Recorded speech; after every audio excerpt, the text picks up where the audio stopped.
All right, guys, so today we're going to talk about just one thing specifically, okay, and a couple common misconceptions about the recruiting process, okay?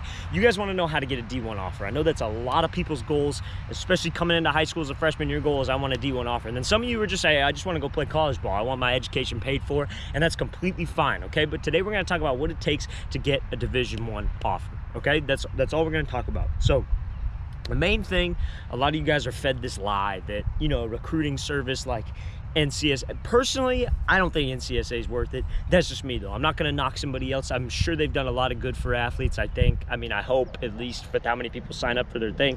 But the thing that I want to know is, they have so many kids. What makes you so special? You know what I mean? Like, what makes you think that they're going to be going to extra lengths to try to recruit for you? Like, and no college coach calls them. I've been around a lot of college coaches, and they all refer to those guys as street rangers, okay, or street agents. That's what they call them, because they don't have that much credibility. And don't get me wrong, I respect the hell out of them for going into business and trying to start something, trying to help out kids. Like, that's great. Don't get me wrong. I'm not saying anything negative against them.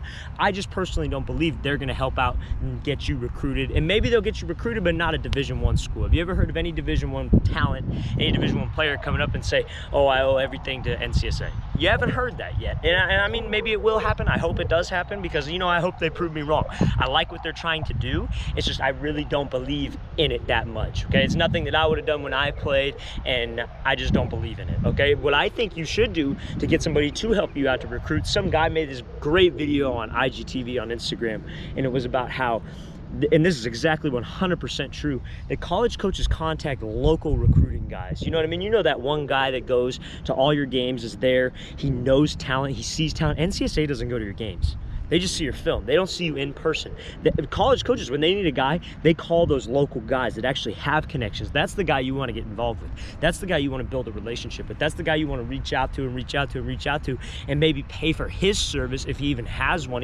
Chances are he probably doesn't. He just loves the game of football. That's who you want to get in contact with, that local talent scout. Like down here, you guys probably all heard of the school of Mater Dei and Bosco. The guys that go to those games, and they know talent, and they have connections with college coaches like SC, UCLA. That's who they call.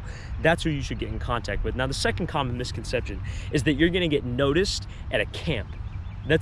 You will if you know them from ahead of time. You know what I mean? These camps, they feed you this lie like, oh, it's an invite only, when thousands of people have gotten the same email that said you were invited to the camp. That's just what they do. They want to get more attention. They want to get more attention to their school. You know, they want to see a bigger pool of kids. You know what I mean? And yeah, it's cool.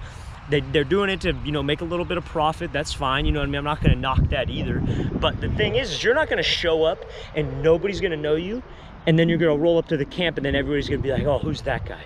There are hundreds of kids at these camps, sometimes maybe even 1,000 kids. If you get to one of these bigger school camps, you want to be able to have a relationship with the coach beforehand. You want to be able to have contact with them on Twitter, email. If you have film, you want to be getting your film out to them so they know your name. When they see your name on the little plate, the little name tag, whatever they give you, they say, oh, okay, that kid's seen my film. They pay a little bit of attention.